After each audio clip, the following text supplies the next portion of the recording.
Welcome to another episode of Boots and Beards and Bluegill Outdoors.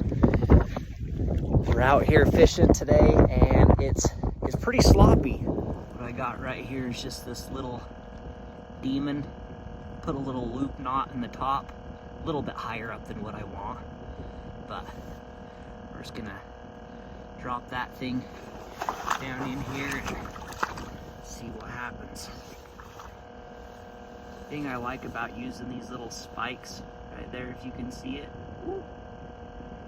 is you could catch like probably 6 or 7 fish on the same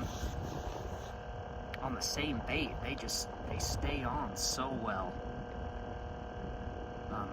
I really like fishing with waxworms too, but it seems like those are so much softer that they'll usually come off a little bit easier. So such a light lure. I'm just using 2-pound test. This wind that's coming through is making it difficult to see bites. There's the he's pulling. It's crazy all the weeds and stuff that are coming up with them, but nice little bluegill. Pretty good eating size. Might keep him just because, as my grandpa would always say, "Gosh, Christopher, we need the meat. Let's do this again."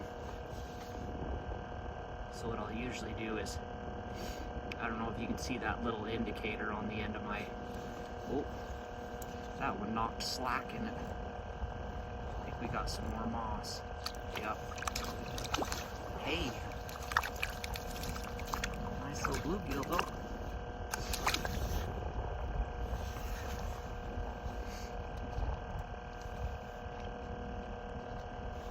Some good eating fish.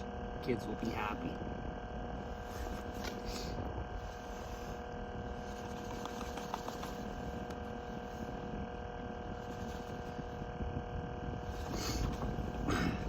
So what I do to help tell these sensitive bites is, you can buy some poles that actually have this built onto them now, but I just get some of my fly tying material and I get that little piece right there and just lay it on top, and I just wrap a whole bunch of wraps around that tied off, put a little head cement on there that you would use for tying flies, and that way you kind of have this smooth transition on the tip and your line won't get hung up right there like some of the other indicators. And then you can kind of put that as far out or in as you want for how sensitive you want it to be. If you're fishing with really light lures and light line, you might leave it out a little bit longer, shorten it up if you're using a little bit heavier line. But let's get back down there and try it again.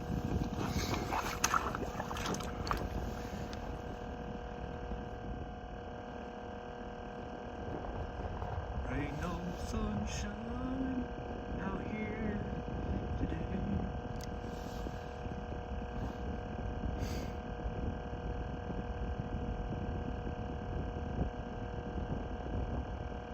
Getting older, my fingertips get cold too quick.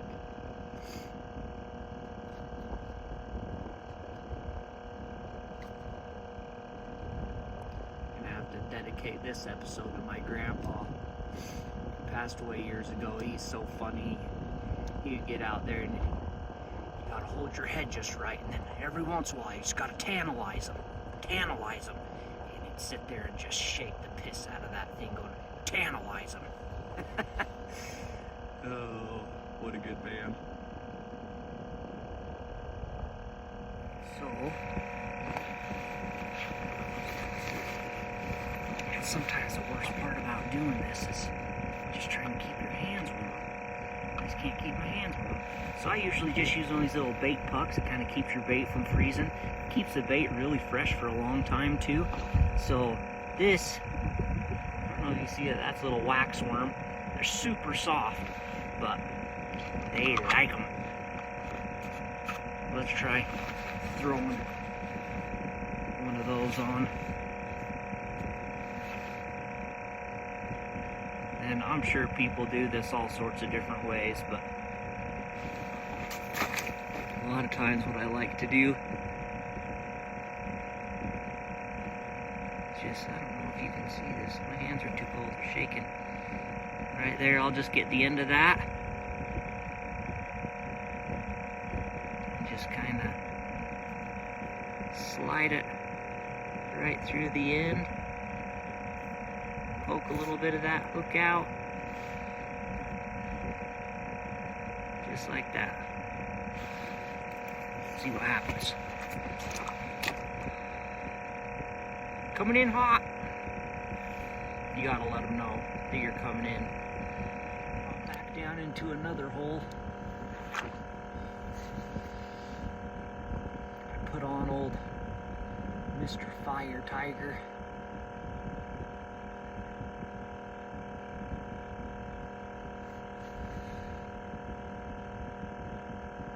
Oh, you little sucker. Okay, let's do it again. Going down.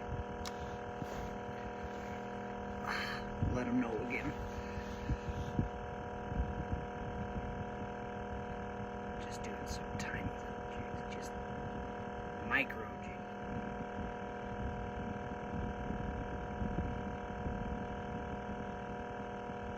Oh, there he goes.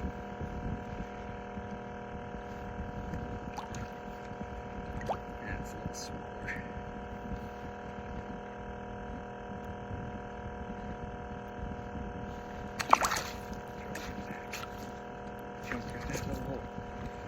You too good for your home? Go to your home.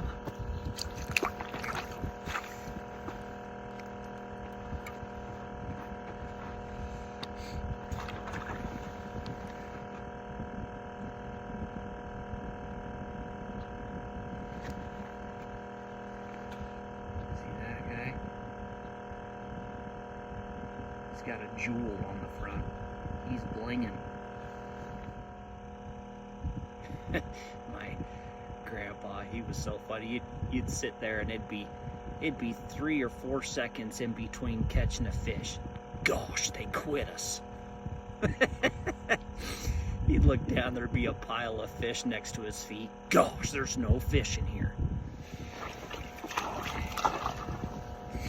Okay, we got Mr. Fire Tiger blinging with the crystal on the front. Coming down.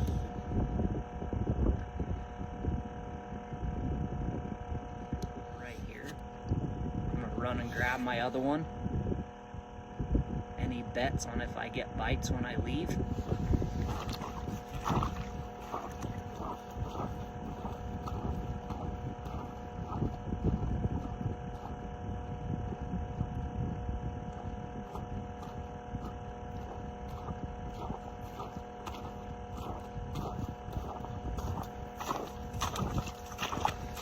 Did it move? Usually where I fall through. Oh, slipping.